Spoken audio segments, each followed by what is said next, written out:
Hey guys, and welcome back to the Two Mom Life podcast. This is going to be such a fun interview for me because Amy Wilson and I are cousins, like distant cousins, and this is just like so cool.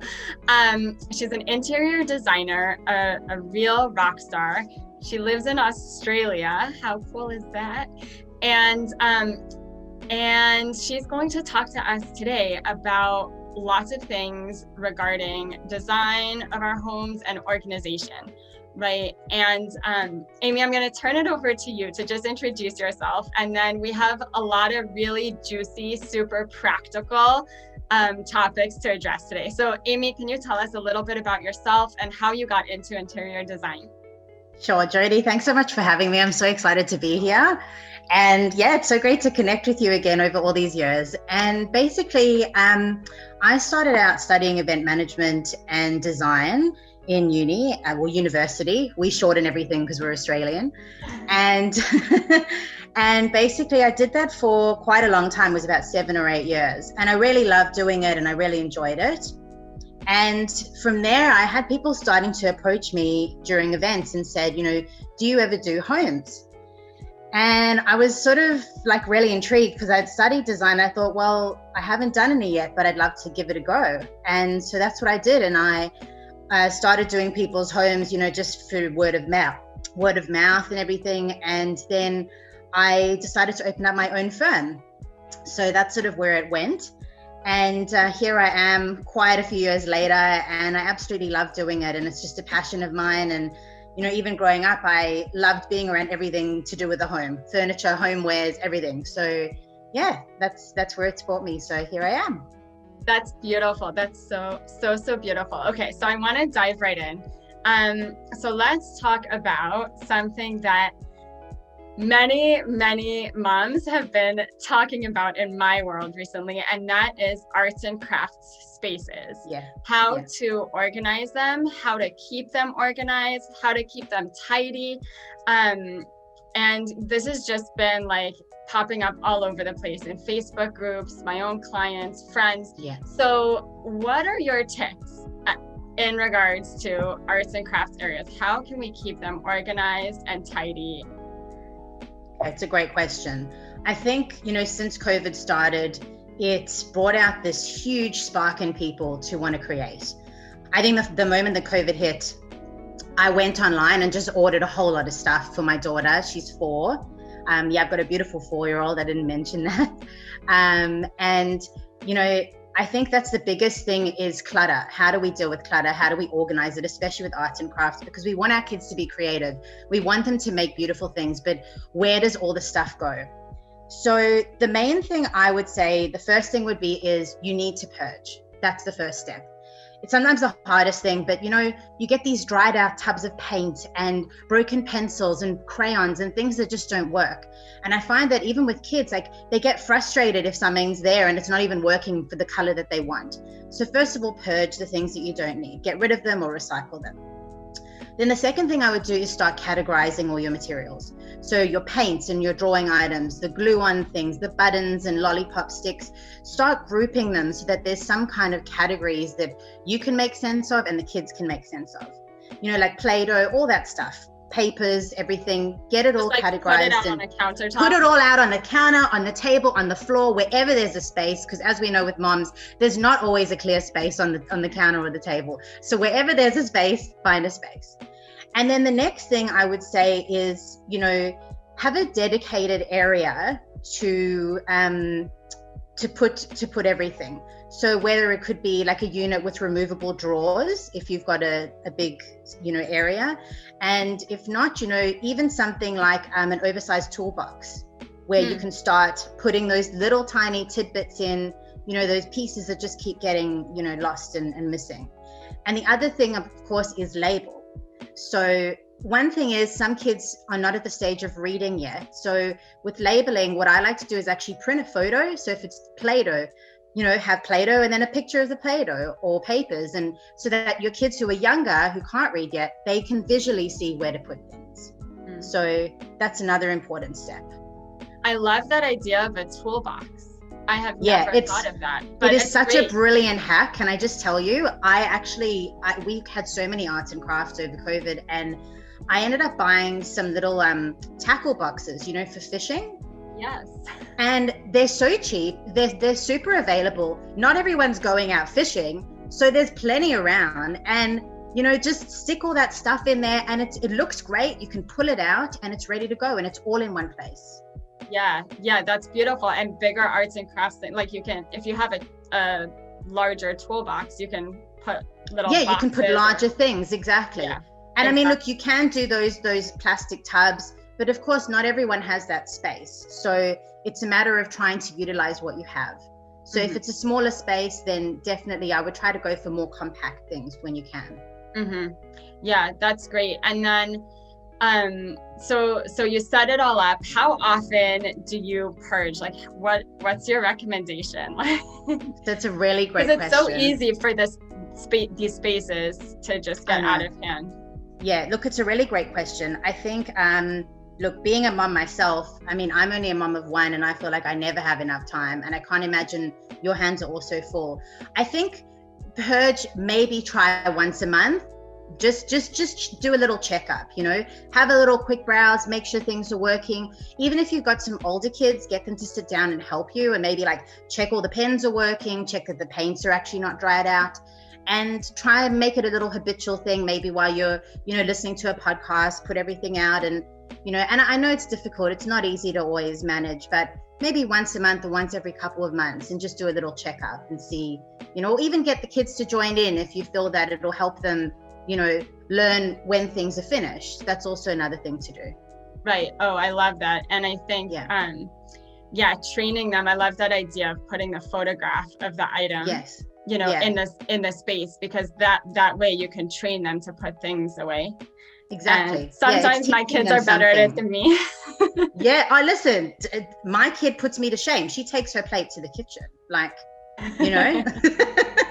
So anything like that, you know, any little thing where they can participate and learn, I think is huge for them. Yeah, that's great. So for so many moms, when the house, right, the spaces that we lived in were organized and tidy pre-kids, right? Pre-husband, pre-spouses, pre-kids. And then as the kids get older, and like you start to have a 1-year-old around the house, and they just pull the clothes out of the drawers, they pull the Tupperwares out of the cupboards, and it can get out of hand really quickly. And I find that it actually takes a bigger toll on moms, because people start to feel like, oh my gosh, I can't even get a grasp on my kitchen. You know, I can't get a grasp on their dresser and my kid, like the floor in my child's room. And then it just, you know, these feelings of inadequacy and shame and like all of this start to creep in. So what's your advice about keeping things organized and tidy with the hustle and bustle of kids? Okay, that's an excellent question. So I feel the same as you. Before I had my daughter, I felt like I had so much time to get things organized. I had so much time to like clean the floor or clean the kitchen or get my bedroom organized, whatever it might have been. And it's amazing with kids, and God bless them. I love them and I want more of them. And you're amazing, like with your family, it's incredible. My hat goes off to you, because I'm in awe when like mothers can even get dressed in the morning, you know? So like the fact that you're dressed and ready today is beyond, like that is like step one achievement, you know. But I think you know, the main thing about being organized for the home, I think, is getting kids involved in trying to keep it organized. So for me, we used to live in a tiny little 2-bedroom, 1-bathroom tuna can apartment for about 11 years. And we recently moved, and we've got 3 bedrooms and 2 and a bit bathrooms. And I mean, it's space. I found that being able to maybe have an adult space, like for us, it was our living room. So we had a living and dining room combined. And during the day, you know, when my daughter was little and I have her home with me a lot, I would let her bring toys in, you know, and things would be on the floor and all that. But I think at the end of the day, making sure to remind myself that this was still going to be an adult space, and having things available there that I could use for storage. So, having like little baskets, if someone popped over and I knew someone was coming, I could quickly put things back into a basket, or, just having things available that you can move around and make sure that there was some more space again. And I think as well, nowadays, there's so many incredible designs when it comes to furniture. You can get these amazing coffee tables that become a desk, and they have drawers. Wow. And they lift up and have all these compartments that you can shove all these tiny little bits and pieces into. So again, you can sort of recuperate and get back some of that space that you want. And I think also when you can, getting the kids involved, I think as much as it can be difficult sometimes, making it, something where when they get cleaned up and they get everything going, it's a challenge and it's a little bit of a competition, and they get a little bit of a sticker or something at the end, a little reward that says, well done, I'm so proud of you, So I think that's a big thing. And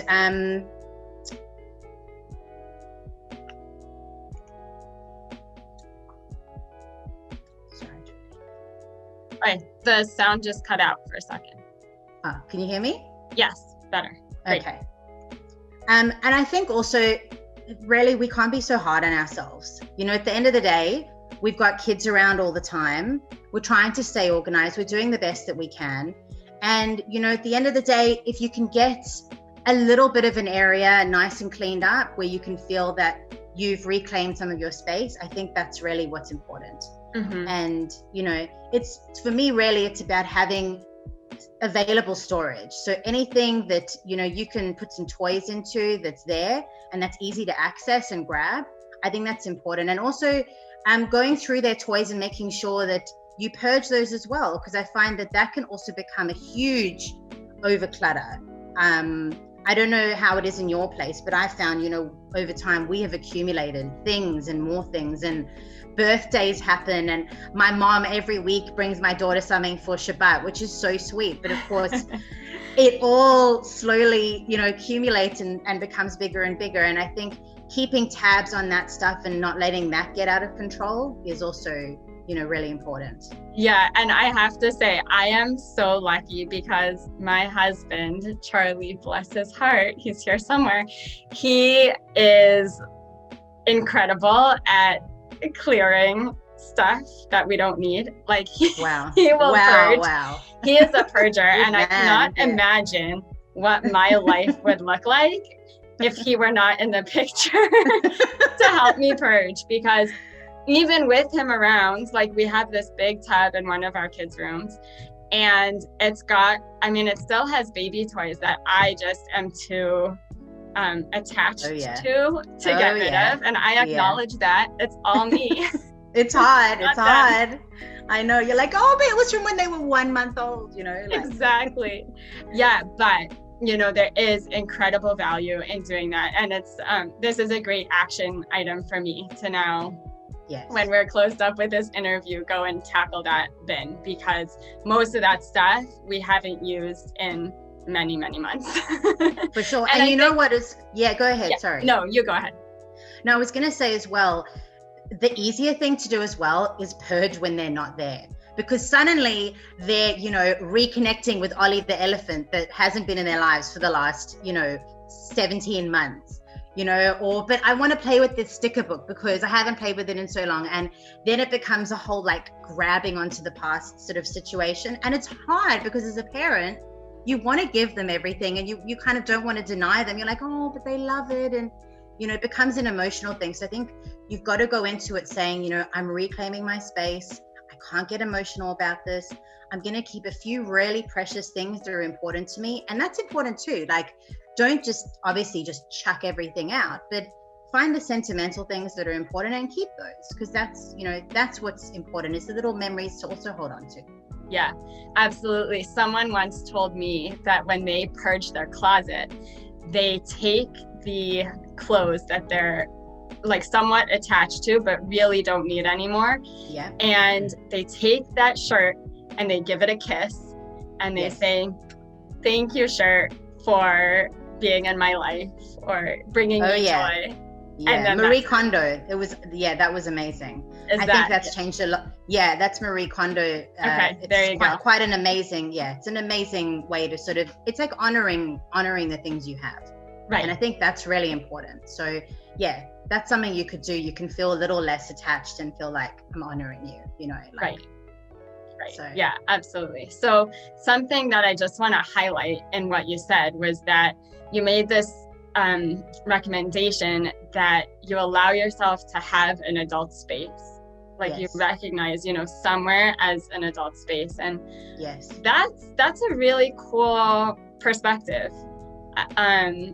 You know, because I think especially when we have, you know, when you're like in a smaller house and there's not necessarily an additional room that can be a playroom, it's really easy for the living room or the dining room to just become the kids' playroom.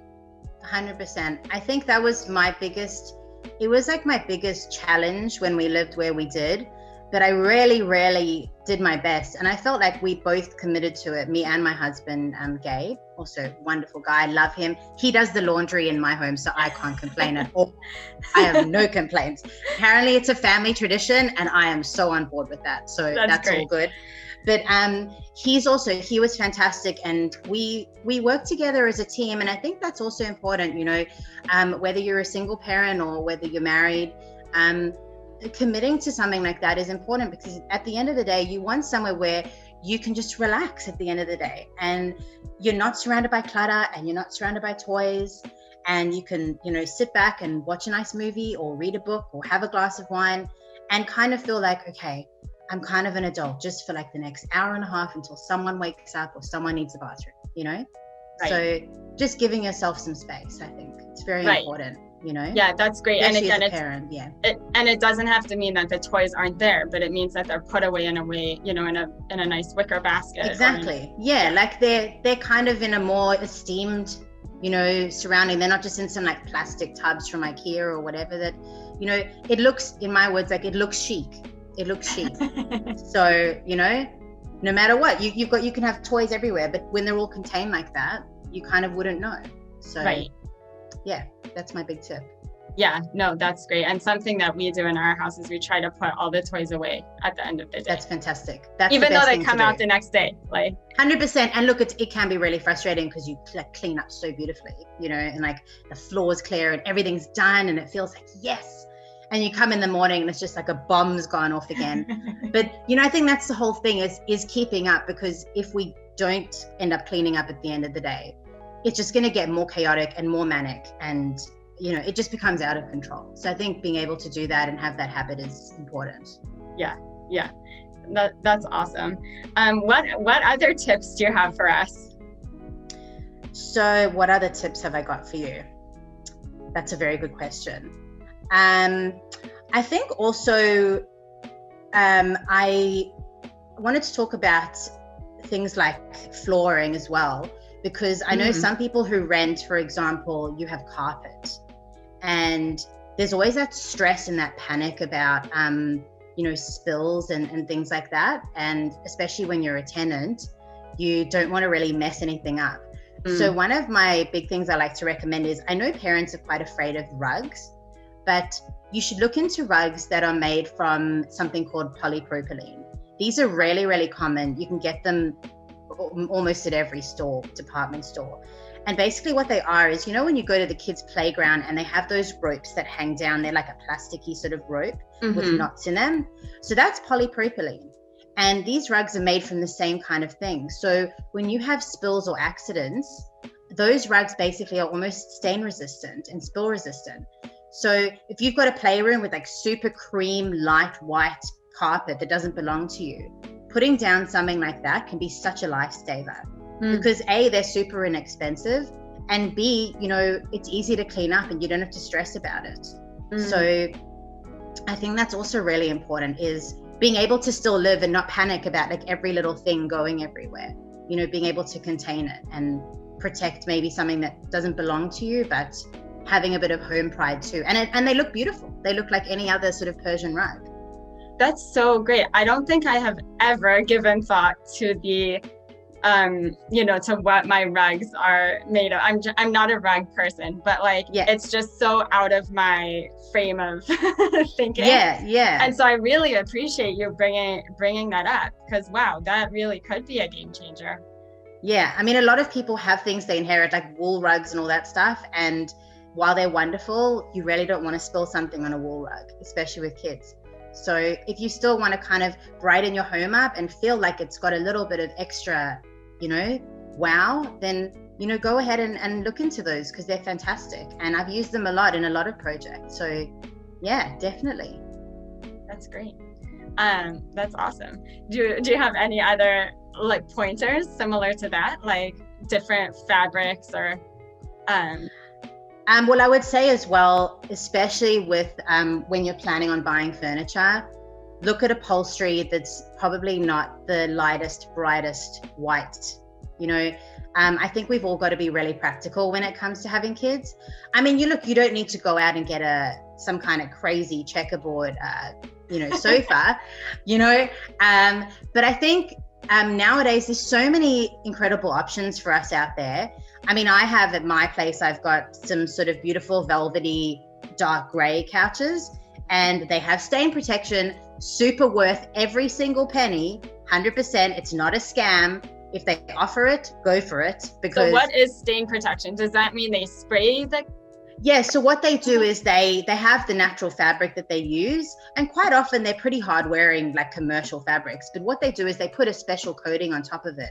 So if you spill something, it's almost like stain repellent, or it sits on top of the couch instead of sinking in, which is a parent's worst nightmare when it sinks in. Yeah. So yeah, highly recommend something like that. They call it Scotch guarding here. I don't know what they call it in the US, but a lot of places offer that. So if you do buy a sofa or something like that, definitely ask if they've got some kind of stain protection. So that's important. Great. Yeah, such good advice. This is awesome. This is great. Let's see. Amy, is there anything else that you want me to ask you about? Or did you want to, there was something about the for people who are not naturally organized. Yes. Okay, let's pick up that. Matt, thanks for editing this. Okay. Thanks, Matt. Please make it perfect. Yeah. Matt is amazing. Awesome. Okay, so Amy, tell me, what if you are not naturally organized? Okay, great question. I think most of us are probably not naturally organized. I know some people I've always known that they've been phenomenal with being like that. But I think as human beings, that's what we are. We're human beings, and things get messy and things can get chaotic and a bit out of control. So I'm going to do a little bit of an analogy for you, and I'll show you where I lead to from this. So I want you to imagine that you guys have booked a beautiful vacation to a 5-star resort. It's on the ocean. You can hear the waves. You've got the most beautiful hotel room that you've ever seen in your life. It's got glass walls and a beautiful balcony that opens out to the beach. And you go with your family and you have the most amazing time.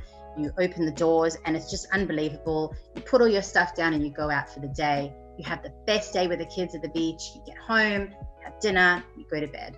And you wake up the next day and you guys head out on your next adventure. So then you have an amazing day out, another amazing day, and you come back to your hotel room. Put the key card in the door, you open up the door, and the room is completely shambolic. It is a complete and utter mess. The bed's unmade, there's clothing on the floor. The wet towels that you used this morning are still there. Everything is still there. And basically, housekeeping hasn't come, okay? So it's not a great scenario, right? Like it doesn't give us a good feeling when that happens. And I'm sure it's happened to you and it's happened to me. It's happened to a lot of people. Yeah. So what I kind of wanted to do with that analogy is I want us to imagine that hotel room is also our bedroom. It's like our master bedroom. And one of the biggest things and tips, it's not even a tip really, but one of the biggest lifestyle things that I like to work on is trying to make our bed. I know that it's a really kind of basic and simple thing, but you know, when you go to a hotel and you come back to your room and the bed's made and the floor's clear and everything just feels so welcoming and serene and calm, that feeling I think is so important for your mental and emotional health, you know? And I feel like even at home, I know it can be really hard with the kids around and all the chaos, but just taking that one little extra minute during the day that you go and you just fold the sheets over and puff up the pillows and you've got a beautiful bed waiting for you when you get home, you've already feel like you've achieved something. I know it's something really small, but it really gives you a sense of like, I don't know, for me, it gives me a sense of like, okay, I've done something today. I've achieved something today. It makes me feel good. And it's I think like, it's like a little win right off the bat. 100%. Like you haven't even made breakfast or got dressed or brushed your teeth, you know? Yeah. But you've made your bed and it's such a massive difference, you know? Such a massive difference. So that's one of my biggest things is literally making your bed. It'll change you. I'm telling you, like, I've grown up doing this all my life. My mom used to always, even growing up in South Africa, we had people who would make our beds for us, but my mom refused. She said, no, you guys need to make your own beds. And back then I was like, oh, whatever, you know, like, I don't have to do this. But you know what? I really appreciate it now because it's really just taught me like that little bit of extra self-respect for myself that, you know, I've done something for the day, you know, and I feel good about it. Self-respect. I mean, those Yes. that's a powerful phrase, self-respect. And the fact that you can show yourself a little bit of self-respect, you can call it self-care, whatever you want to. Self-care, exactly. Whatever you want to phrase it as. Yeah. Self-care I like even more because I think that's what it is about for being a mom is some self-care, you know, and like feeling worthy that you deserve like somewhere calm and welcoming at the end of a really stressful day, you know, which can be most days sometimes, you know. So are you saying that if there's one thing that you do, if you are not naturally organized, I'm not naturally organized. Yeah. I work hard at it. I have a husband that helps me, but are you saying that if there's one thing that you do, make your bed in the morning? 100%. I really truly believe in it. I think I've been doing it for so long now. And I just think it does. There's something that it does to you. You know, I actually saw a talk on it or something. There was a guy who was in the Navy, I think. And it was one of his things he talked about, which was literally making his bed. His whole speech was about making your bed and how it gave you some kind of like inner pride. Like, and it's true. At the time, I never thought about it, but there's something really important about it. And I think, you know, for those of you who are listening who haven't done it before, you know, give it a try. I know that it can be hard and everyone's crying and everyone needs you and, you know, but even just for a week and see how it makes you feel at the end of the day when you walk into that, you know, quote unquote hotel suite and, you know, housekeeping has come, you know, and it's all there and it's ready for you. And, you know, it just feels great. Yeah. Yeah. Well, Amy, you had me like in that hotel room at the beach with my kids playing in the sand. I was there in my head. I could see. Great description. Yeah.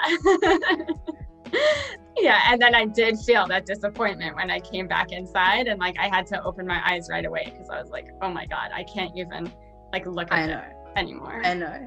So, yeah. I mean, but that's how powerful it can be.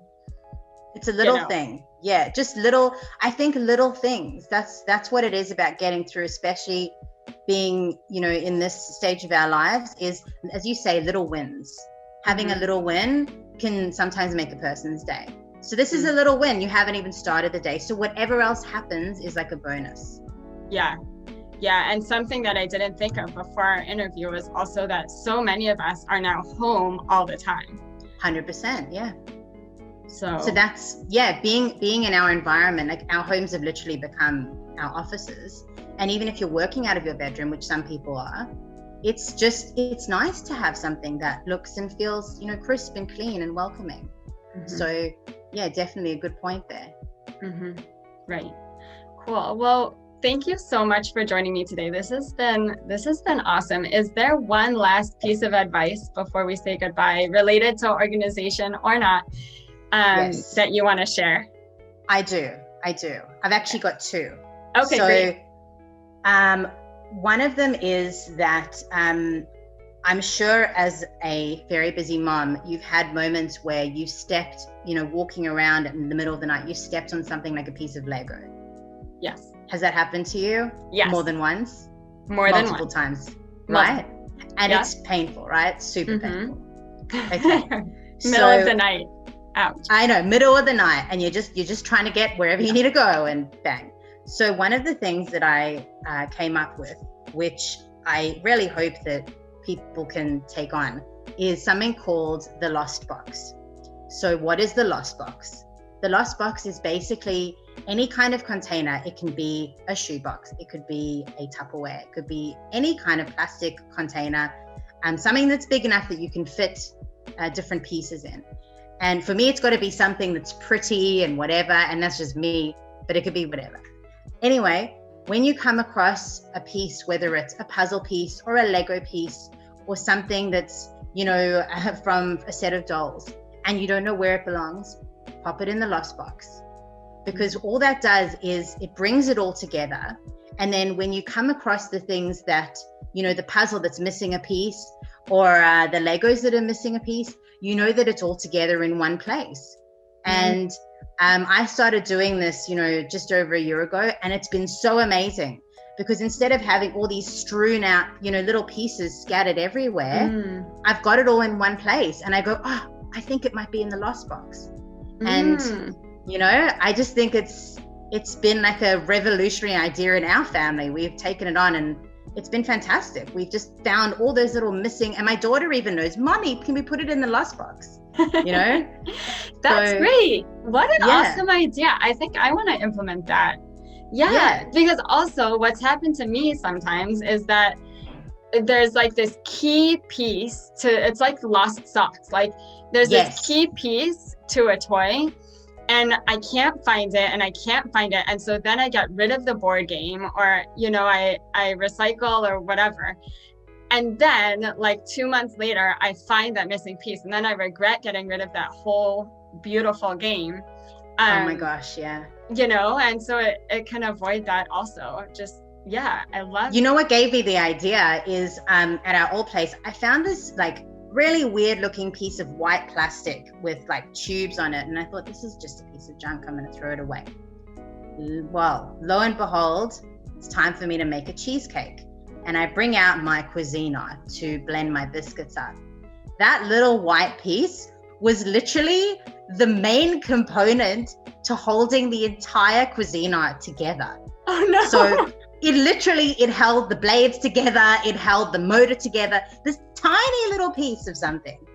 And I remember thinking to myself, gosh, like, what am I missing? And then I just had this brainwave, oh my gosh, that little white tube looking thing, I threw it away.